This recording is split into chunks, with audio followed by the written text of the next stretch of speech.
2015년 당시 교통뉴스 160회에선 그린카 전시회 기아차 더 뉴모닝 출시 내용으로 방영했습니다.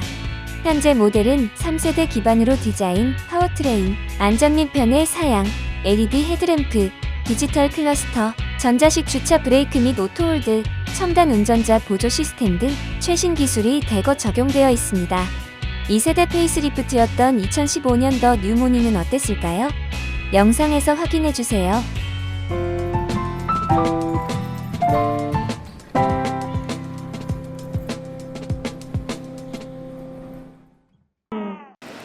광주시는 친환경 자동차 생산 100만 대를 위한 기반시설 구축에 돌입했는데요. 이곳 김대중 컨벤션 센터에서는 2014 그린카 전시회가 열려 그 의미를 더했습니다. 산업통상자원부와 환경부의 후원으로 열린 이번 국제 그린카 전시회에는 국내외 110개 업체들이 참여해 친환경 교통수단에 대한 기술과 정보 교류를 활발히 이어갔습니다. 전기자동차와 클린 디젤차 같은 완성차에서부터 자동차 부품과 용품 등 다양한 분야의 최신 제품들이 선보여 관람객들의 눈길을 끌었는데요. 특히 전시를 주최한 광주광역시의 그린카 산업에 대한 의지와 제2의 자동차 생산도시로 도약하겠다는 포부가 엿보였습니다. 가장 먼저 둘러본 곳은 전기차와 전기트럭으로 주목을 받고 있는 파워프라자의 부스였는데요. 파워프라자가 자체 개발한 소형 전기자동차 예쁘자나는 깜찍한 외관에 최대 500km까지도 주행이 가능한 고성능 전기차입니다. 네, 서울시의 경우에도 에너지 문제나 대기질 개선 문제를 위해서 전기차 보급에 노력을 하고 있는데요. 특별히 서울시의 경우 교통 혼잡이 심하고 주차 공간이 적은 문제가 있어서 전기차 발전 방향이 중장기적으로는 4인승 전기차도 중요하지만 2인승 초소형 전기차가 중요하다고 생각합니다. 특별히 승용차 이용 실태를 분석해 보면 4명이 타는 경우는 적고 혼자서 타는 경우가 80% 이상입니다. 따라서 서울시도 전기차 보급에 있어서 초소형 전기차, 2인승 전기차 보급을 위해서 많은 노력을 하고 있습니다. 전시장에는 전기자동차 외에도 전기자전거와 2륜차, 3륜차들도 전시돼 있었는데요. 직접 만지고 타보면서 이런 친환경 교통수단의 성능을 확실히 체험해 볼 수 있었습니다.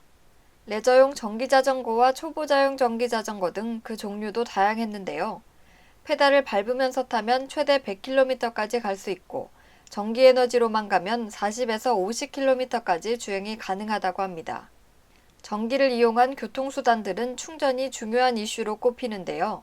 전시에 참가한 하르틴 코리아는 이런 충전을 위한 충전기 소켓을 개발해 선보였습니다. 크게 타입 1과 타입 2, 스페셜 타입으로 구분된 소켓들은 각 국가마다 전기자동차의 충전 표준이 다르기 때문에 개발된 것인데요. 국제적으로 통일된 표준이 없어 여러 형태의 충전기가 존재하다 보니 그만큼 낭비가 많아 전기자동차 보급에 걸림돌이 되고 있습니다. 미래에는 선 없이도 충전이 가능한 시스템들이 활성화될 것이라는 전망도 나오고 있는데요. 카이스트에서는 무선 충전 전기버스 기술을 선보였습니다. 구미시에서 실제로 운행 중이라는 이 무선 충전 시스템은 도로 아래에 충전 전선을 매설해 발생하는 자기장으로 충전이 가능하게 하는 기술입니다.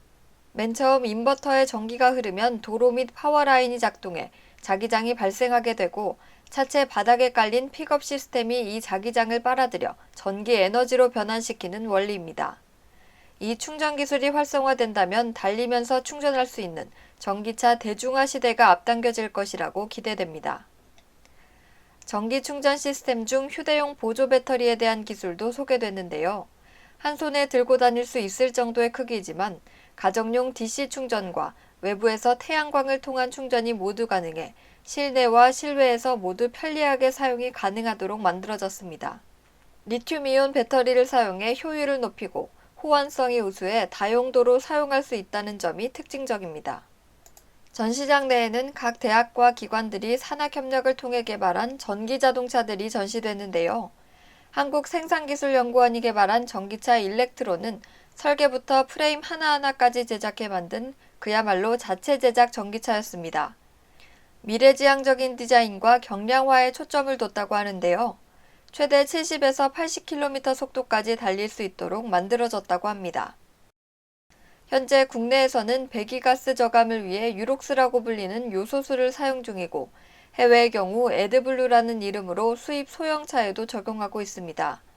금강에서는 우레아 탱크라는 이름의 요소수 탱크를 개발해 전량 수입에 의존하고 있던 탱크의 국산화를 추진하고 있었습니다. 배기가스에 질소산화물이나 낙스가 나오게 되면 이 요소수가 그 배기 라인에 뿌려지게 돼서 NOx하고 이제 환원을 해가지고 90% 정도가 저감이 되거든요. 히팅에 관해서 냉각수 순환 방식을 저희는 이제 전기 히터로 순간적으로 바로 히팅을 할 수 있게끔 전기 히터 방식을 쓰고 있고요. 그 외에 요즘 캠핑을 많이 가잖아요. 그래서 온수 펌프 형식으로 이렇게 해서 간접 히팅 방식을 적용한 이렇게 좀 작은 휴대용 이런 히팅 장치도 하나 개발을 했습니다. EM코리아 주식회사는 수소 충전 상용화 기술을 개발해 수소 연료 충전소를 운영하고 있었는데요. 단순히 만들어진 수소가스를 가져와 충전하는 것뿐 아니라 수소 충전소에 직접 수소 생산 시설을 접목시켜 물을 전기 분해해 수소를 제조하고 저장하는 시설까지 갖추고 있었습니다. 전시장 곳곳에서는 전기 퀵보드와 외발휠, 세그웨이 등을 타는 관람객들을 볼 수 있었는데요. 가족 단위 관람객이나 젊은 층들에게 특히 인기를 끌었습니다. 아이들하고 가족들이 요즘 젊은 부모에서 가족과 함께 같이 즐기려는 수요가 많이 있거든요. 그러면 아이를 앞에 태우고 아빠랑 같이 타고 할 수 있는 킥보드인데, 이거 같은 경우는 출력이 1000W짜리인데 한 속력은 40km 정도까지 나와요. 리튬 배터리를 넣게 되면 80km까지도 주행 가능합니다. 차에 관련된 기술들 중에는 스마트폰으로 내 차의 상태를 실시간 진단할 수 있는 시스템도 있었는데요. 카러닝이라는 앱을 통해 연비와 유류량, 엔진 상태 등을 언제든 확인할 수 있어 운전자들에게 활용도가 높아 보였습니다. 특히 DPF 보기 기능이 제공돼 DPF의 매연 포집량과 온도 센서 등의 정보 확인이 가능하다는 점에서 화물차를 비롯한 대형차 운전자들에게 꼭 필요한 시스템이라고 생각됩니다. 전시에서 소개된 친환경 교통수단들은 최근 보조 이동수단으로도 각광받고 있는데요. 교통체증이 심한 국내 도심 지역의 특성에 맞춰 전기자전거를 이용해 목적지까지 빨리 가는 방법도 소개됐습니다.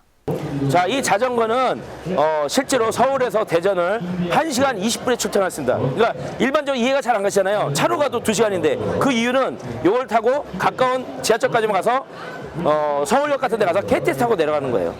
그러니까 굳이 차를 안 타고 다니기 때문에 한 달에 그 기름값만 해도 엄청나게 세이브가 되는 거죠. 매일 타도 1,000원이기 때문입니다. 이번 전시회는 3일 동안 총 9,500여 명의 관람객이 전시장을 다녀가면서 친환경 그린카에 대한 녹색 교류의 장이 됐는데요. 총 3천만 달러의 수출 협약 체결과 수출 상담액 1,450만 달러의 성과를 거두며 성황리에 막을 내린 만큼 광주가 친환경 자동차 선도 도시로 도약하는 데 좋은 밑거름이 되었길 기대해 봅니다. 교통뉴스 윤희정입니다.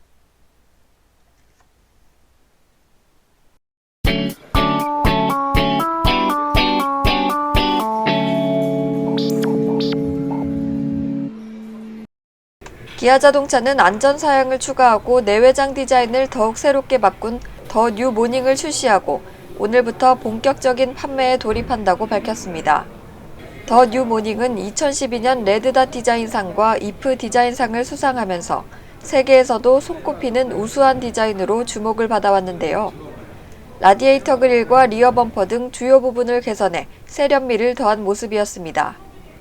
전면부는 입체적인 메쉬 패턴의 라디에이터 그릴과 대형 인테이크 그릴을 적용해 보다 안정적인 느낌으로 완성시켰고, 후면부는 범퍼 부분의 디퓨저를 새로 적용해 스포티한 느낌을 살렸습니다. 또 측면부에는 14인치 알로이 휠을 추가 적용해 차체가 커 보이는 이미지를 구현했습니다. 또한 더 뉴 모닝의 실내 공간에는 각 엔진별로 차별화한 포인트 컬러와 패턴을 신규 적용하고 간접 조명과 풀램프를 새롭게 도입했는데요. 야간 시인성을 높이면서도 고급감을 향상시킨 것이 특징입니다. 기능적인 면에서 더 뉴 모닝은 안전성에 초점을 맞춘 모습이었는데요. 경사로 밀림 방지 장치와 샤시 통합 제어 시스템, 후륜 디스크 브레이크 등을 전 모델에 기본 적용했습니다. 또한 가속 페달을 밟지 않아도 차의 속도를 일정하게 유지시켜주는 크루즈 컨트롤을 동급 차 중 최초로 적용하고 신규 내비게이션을 장착하는 등 운전자의 편의를 향상시켰습니다. 경차라도 그 세이프티를 상당히 좀 강조하는 트렌드인데다가 경차의 솔직히 약점이지 않습니까? 그 점을 보완하기 위해서 저희가 뭐 크루즈 컨트롤뿐만 아니라 VSM이라든지 TPMS 이런 새로운 좀 첨단 안전 장비를 추가함으로 인해 갖고 이게 단순 경차가 아니라 진짜 세이프티 위주의 큰 차만이 안전한 게 아니라 작은 차도 안전하다는 걸 강조하기 위해서 그런 새로운 기능들을 추가시켰습니다.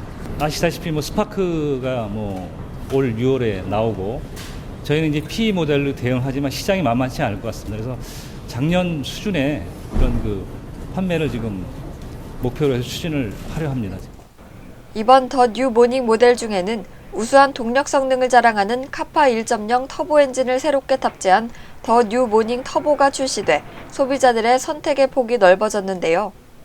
더 뉴 모닝 터보는 시원하게 잘 달리는 경차라는 명성에 맞게 최고 출력 106마력, 최대 토크 14kgm로 동급 최고 수준의 동력 성능을 확보했습니다. 가격적인 측면에서도 편의 사양들을 추가하면서도 19만 원만 인상해 가격 인상폭을 최소화했다는데요.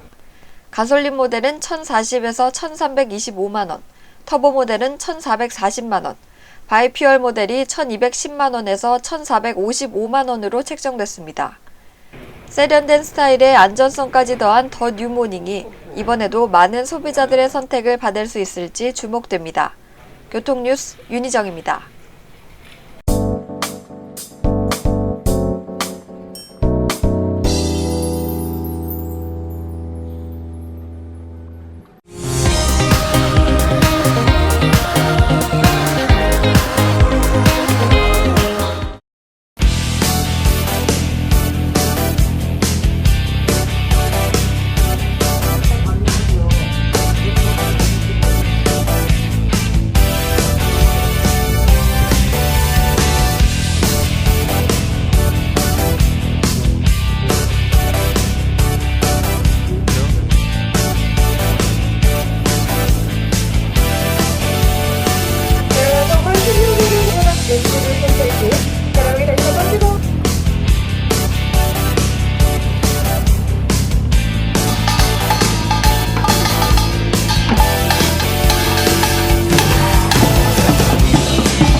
따라서 오늘 이러한 국민적 관심을 높이고 또 건전한 자동차 문화, 튜닝 문화에 대한 인식을 널리 확산시키기 위한 행사에 여러분들께서 참여해 주신 것에 대해서 다시 한번 감사를 드립니다.